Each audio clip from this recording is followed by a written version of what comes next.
Nah, Roger compared to Sinner, I'm saying yeah, Sinner every day. They're setting a new standard for how good the game can be. Just dominant. You grew up watching your brother versus Borg and the Lendl Connors, trifecta. You fast forward to Andre and Pete. Then you got the great, big three, Fed, Rafa, and Djokovic. Where do you put this new rivalry of Alcaraz and Sinner? This rivalry is going to be epic. It already is. I mean, when you consider what these two have been able to do over the course of the last 2.5 years, Sinner, interestingly, a little bit of a hiccup with what he's doing, what happened in the Middle East as he's trying to stay with Alcaraz, right? As Alcaraz seemingly has leaped ahead just a little bit by winning the Open, by winning the Australian Open. He's on a bit of a roll, hasn't lost a match all year. So I think it's fascinating to see the way these two guys are going at each other. Very different from the big three, BG, as we followed for so many years. You had Murray in there, you had Wawrinka.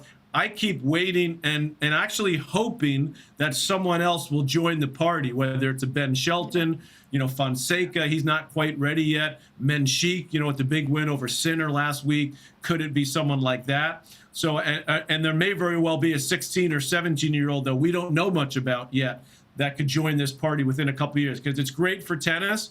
But I think having just two guys, I would like to see 3, 4, or 5 players. There's a lot more players, I think, that you could make the argument on the women's side that can win majors, more so than on the men's side. And I think that could be a little problematic moving forward in men's tennis. We don't have a third or a fourth player that at least can join the Sinner Alcaraz party. Carlos, it used to be like, I'm inconsistent. Now all he is consistent. It's just, we conflate that with like flashy. If you're flashy, somehow you can't be consistent also, but he is. So that narrative is dead. Just dominant. Like, it's so hard to beat. Like, I don't know that I could beat anyone in the studio 2-1 in 50 minutes, and he's doing it to the best players in the world. It's just phenomenal how you defend against someone on a full stretch on a backhand side, hitting an up the line drop shot perfectly.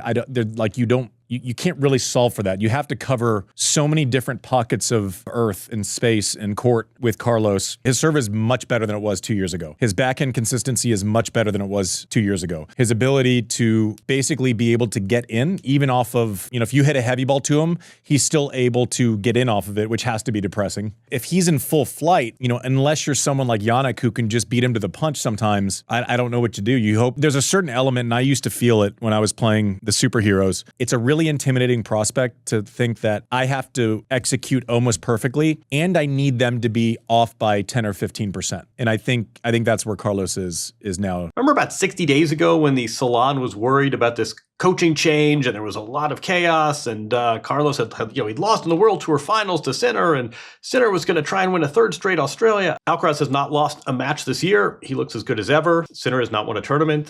This is an interesting. Rivalries are sinuous, right? They go up and down, but right now it does seem like Carlos. Just so we're clear, anyone who's putting too much stock in Sinner losing in Australia and here, just not get carried away. He's very much in this conversation and will be very much in this conversation. And we said on the show when Ferrero left, it's like Carlos is going to win majors still. This doesn't change the fact that he's one of the best players in the world. I think what he has now erased is the reaction to an outlier result. If he loses in the semis of Australia, we all start going crazy. If he loses here, we all start going crazy. He's basically just put out that fire. He's basically taken the extinguisher where he could not win a tournament for 2 months now, and we're not going to mention the coaching switch. It's going to ebb and flow. Sinner will reinsert himself in the conversation. I mean, hopefully you saw the Q and Andy question about Sampras, and my respect for Pete knows no bounds. And also Pete would lose in tournaments sometimes, like in the round of 16, right? We're talking about the best player before this, the big three. It's like shocking when you see Sinner lose a match. The precedent that's been set is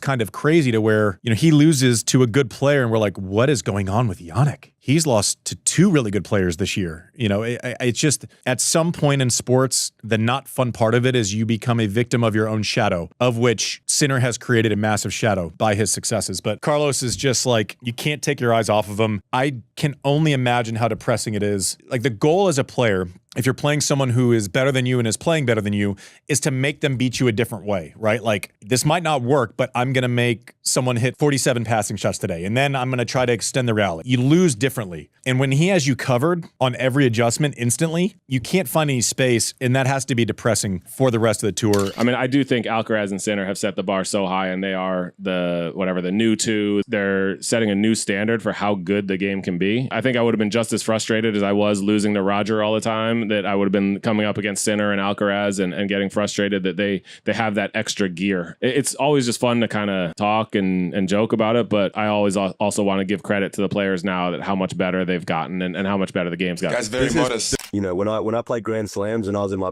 prime, you know, I would make the fourth round or fourth round, and I knew that that was probably as far as I was going to go. You know, you obviously had the big three: prime Murray, prime Wawrinka, prime Del Potro, prime Cilic, all the big servers, prime Isner, Berdych, Monfils, and then, you know, I was looking at the draw and I was like, and then me, and I was like, fuck, I'm probably not going to advance. I think now the slams are more open because what are the chances that someone like me or someone like Songa was ever going to beat Rafa, and then the next day you had to maybe play Novak, and then the next day you had to play fucking Fed. Like, the chances of beating those guys multiple times in a slam was basically zero. Well, I think now that you know, if Sinner, Alcaraz, or like one of those guys has one bad day, the draw is like, that section is wide open for everyone. I just think, yeah, like I would love to have played during this era, like of my prime, for sure. I think I would have been making fourth round or quarters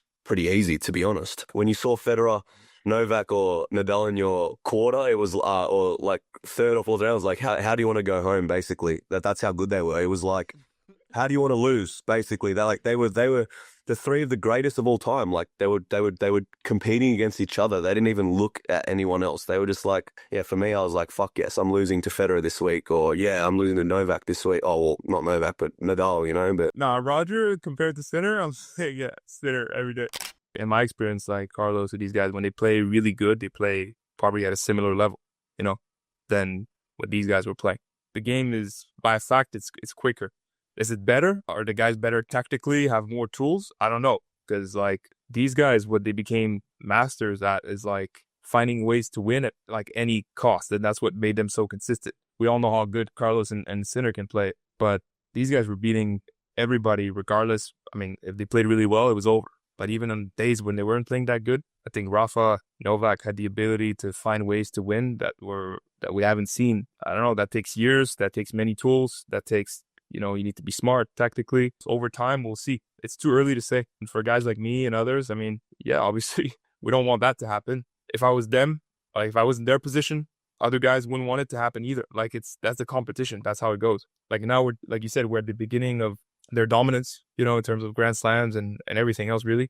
Guys 10, 15 years ago were talking like this too, about not letting the big three win everything or Roger Rafa win everything. So that's when you're like, that it is remarkable how they were able to still dominate, because you had many guys who didn't want this to happen. Tsonga, Berdych, Nishikori, Federer, like these guys were elite players, some of the best in history, but they weren't able to spoil their party.